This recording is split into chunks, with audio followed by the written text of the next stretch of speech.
of the Diocese of Erie, Pennsylvania.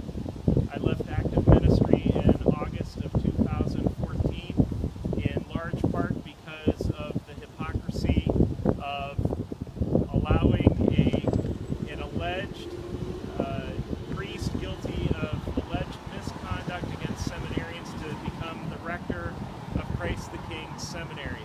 I am myself also a victim of clergy sexual abuse from the time when I was in high school. Father Daniel Martin, my hometown pastor, molested me over a period of about 4 years. We're standing today in a very unique time in the Catholic Church, worldwide and certainly in America. This is the greatest crisis that the Catholic Church has faced since the Protestant Reformation. That's not my idea, that's not my unique thought. That's the thought of many advocates who have been speaking and working on behalf of victims of clergy sexual abuse for years. This is a new time and a new moment, and I found it to be particularly important at this moment to point to the dysfunction of the Catholic seminary system that allows future priests to become exposed to the mechanisms of cover-up of secret lifestyles of priests. When I was a student at Christ the King Seminary in East Aurora, just outside of Buffalo, New York here, a friend of mine, on my advice, went to Father Joe Gatto seeking his assistance with some very personal issues that I myself had, and went to Father Gatto about. I was horrified when my friend came back to me and described to me in detail, beginning in February of 1995, for a year and a half, detailed descriptions of the sexual contact that he had with Father Joe Gatto. We've heard recent reports now that there are two other courageous men who have stepped forward and made similar allegations against Father Joe Gatto. I want to say that my remarks this morning this is not the first time that I've spoken of this for the record. On October 18th, 2016, 2 years to the day yesterday, I presented this material about Father Joe Gatto to the 40th investigating grand jury in Pennsylvania. This is my full deposition. I have sworn to this material on 3 different occasions.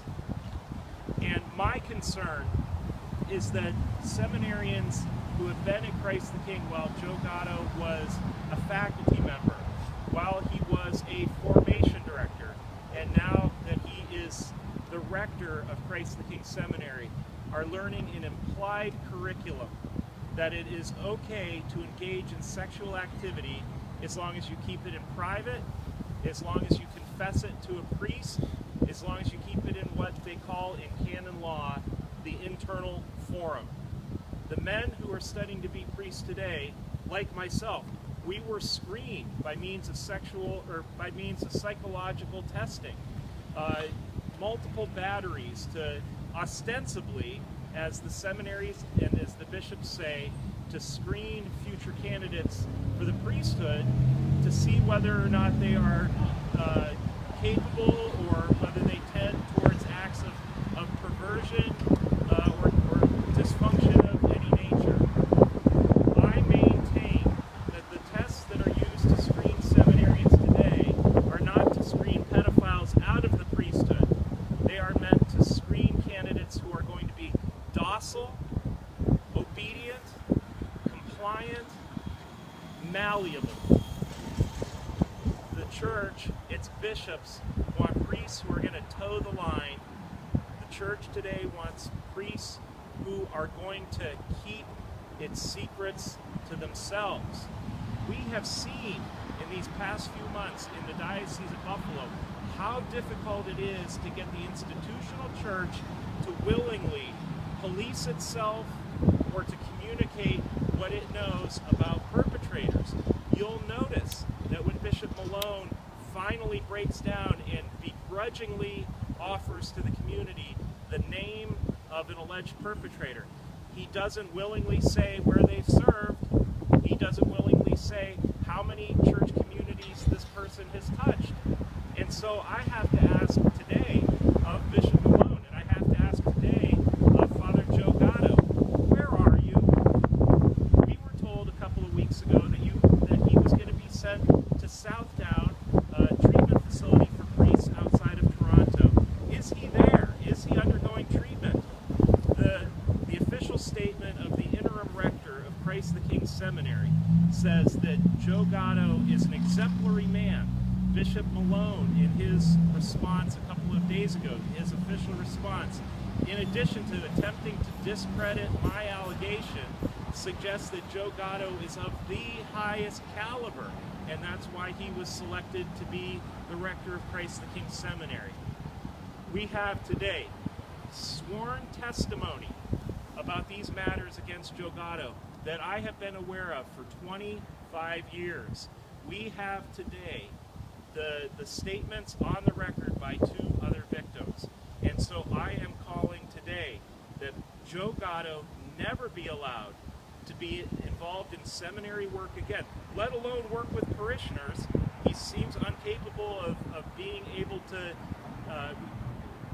have our trust in working even with adults. He shouldn't be forming priests. He shouldn't be anywhere near the seminary. And I'd go so far as to say he should be nowhere near the people of God who are looking for spiritual guidance today.